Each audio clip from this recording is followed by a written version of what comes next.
আসসালামু আলাইকুম। Cooking by রিনা রেসিপিতে সবাইকে স্বাগত। আজ আমি আপনাদেরকে মসুরের ডাল দিয়ে করলা রান্না করে দেখাবো। আমি কিছু চিংড়ি মাছও দেব এখানে। প্রথমে আমি চুলার মধ্যে একটা হাঁড়ি দিয়ে এর মধ্যে আমি হাফ কাপ পরিমাণ মসুরের ডাল দিয়ে দিলাম। মসুর ডালগুলো আমি আগে থেকে ভিজিয়ে রাখিনি, ধুয়ে দিয়ে দিয়েছি। এর মধ্যে আমি হাফ চামচ হলুদ গুঁড়া, হাফ চামচ মরিচের গুঁড়া, হাফ চামচ জিরা ধনিয়ার গুঁড়া দিয়ে দিলাম। পরিমাণ মতো লবণ দিয়ে দিতেছি। লবণ দিয়ে আমি এখন একটা টমেটো দিয়ে দিলাম। কিছু পরিমাণ পেঁয়াজ দিয়ে দিতেছি।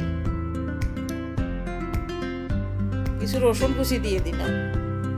হালকা পরিমাণ তেল দিয়ে দিলাম আমি এখানে।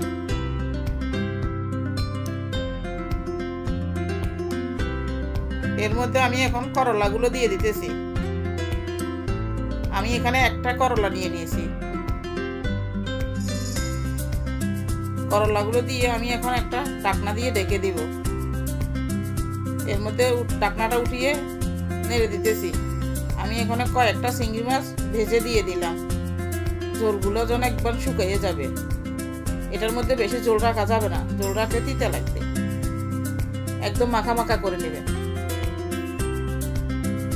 এর মধ্যে আমি এখন বাগার দিয়ে দিলাম।